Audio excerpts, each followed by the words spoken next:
নমস্কার, দেখছেন কলকাতা টিভির সঙ্গে রয়েছে শুভাঙ্গী। শুরু করছি চারটে চারদিক। রাজ্য থেকে শুরু করে দেশ বিদেশের যাবতীয় গুরুত্বপূর্ণ খবর এই অনুষ্ঠানে তুলে ধরা হয় আপনাদের জন্য। আর চারটে চারদিক যে খবর দিয়ে শুরু করব, পাটনায় আরজেডি নেতাকে গুলি করে খুন। মৃত রাজকুমার রায় আরজেডি নেতা ও জমি ব্যবসায়ী। বাইকে করে এসে গুলি করে খুন করে তাকে দুই দুষ্কৃতী। রাজেন্দ্রনগর টার্মিনালের কাছে ঘটনাটি ঘটে। ঘটনাস্থলেই কিন্তু মৃত্যু হয় ব্যক্তির। ঘটনাস্থলে মৃত্যু হয় সেই আরজেডি নেতার। পাটনার ঘটনা, পাটনায় আরজেডি নেতাকে গুলি করে খুন। মৃত রাজকুমার রায় আরজেডি নেতা এবং জমি ব্যবসায়ী। বাইকে করে এসে গুলি করে খুন করে দুই দুষ্কৃতী। ঠিক কি কারণে খুন করা হলো তাকে, এখানেই তো প্রশ্ন উঠছে। মৃত রাজকুমার রায় আরজেডি নেতা ও জমি ব্যবসায়ী দুই দুষ্কৃতী বাইকে করে এসে খুন করে তাকে।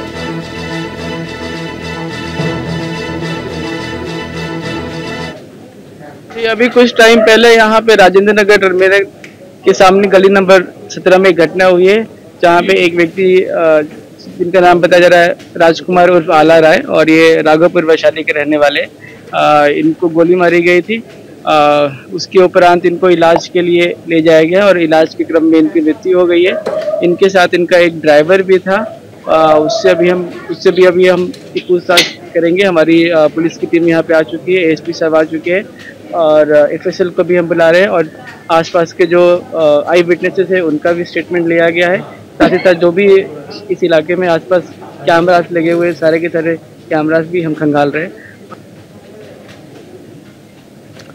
বিহারের সামনে নির্বাচন আর সেই আবহে পাটনায় এবার কিন্তু গুলি করে খুন করা হলো আরজেডি নেতাকে। ঠিক কি কারণে খুন করা হলো আরো জানাবেন। এখন ফোন লাইনের সঙ্গে রয়েছেন প্রতিনিধি অরিত্র ঘোষ। অরিত্র, পাটনায় সামনেই রয়েছে সেখানকার বিধানসভা নির্বাচন, আর এই আবহে যখন নির্বাচনী প্রচার চলছে, বিভিন্ন কর্মসূচি চলছে, এই আবহেই কিন্তু আরজেডি নেতাকে গুলি করে খুন করা হলো। ঠিক কি কারণে খুন করা হলো তাকে, কি জানা যাচ্ছে? তবে বিহারের ভোটের মুখে কার্যত উত্তেজনা বাড়ছে। তার কারণ প্রকাশ্য রাস্তায় গতকাল রাত্রে গুলি করে রাষ্ট্রীয় জনতা দল আরজেডির এক নেতাকে হত্যা করা হয়েছে। মোট 7 থেকে 8 রাউন্ড গুলি চালানো হয়েছে বলে জানা যাচ্ছে পুলিশ সূত্রে। এবং ঘটনাটি ঘটেছে বিহারের রাজধানী পাটনার চিত্রগুপ্ত নগর থানার এলাকার মুন্নাচক নামক একটি জায়গায়। এবং রাষ্ট্রীয় জনতা দলের যে নেতা, সেই নেতাকে গুলি করা হয়েছে, যেটা পুলিশ সূত্রে খবর পাওয়া যাচ্ছে। মৃতের নাম রাজকুমার ওরফে আলা রায়। তিনি বৈশালীর রাঘবপুর এলাকার বাসিন্দা। ঘটনাস্থল যেখানে, সেখানে মুন্নাচকের 17 নম্বর একটি বাড়িতে তিনি ভাড়া থাকতেন।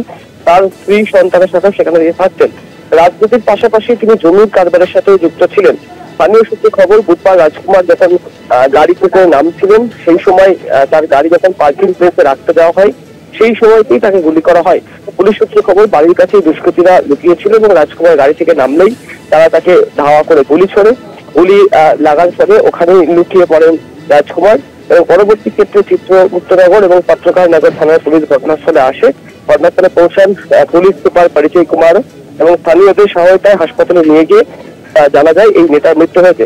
ইতিমধ্যে যাতে পুলিশ তরফ থেকে মৃতদেহ ময়নাতদন্তের জন্য পাঠানো হয়েছে। এলাকার সিসিটিভি ফুটেজ খতিয়ে দেখে দুষ্কৃতীদের ধরার চেষ্টা চালাচ্ছে পুলিশ। তবে কি কারণে এই খুন করা হলো তা এখনো স্পষ্ট নয়। জমি জমা নিয়ে বিবাদ নাকি রাজনৈতিক গোলমাল, তার তদন্ত করছে পাটনা পুলিশ। ধন্যবাদ অরিত্র। ফোন লাইনের সঙ্গে ছিলেন প্রতিনিধি অরিত্র ঘোষ। পাটনায় আরজেডি নেতাকে গুলি করে খুন। বাইকে করে এসে দুই দুষ্কৃতী কিন্তু সেই আরজেডি নেতাকে গুলি করে খুন করে মৃত রাজকুমার রায় আরজেডি নেতা এবং জমি ব্যবসায়ী।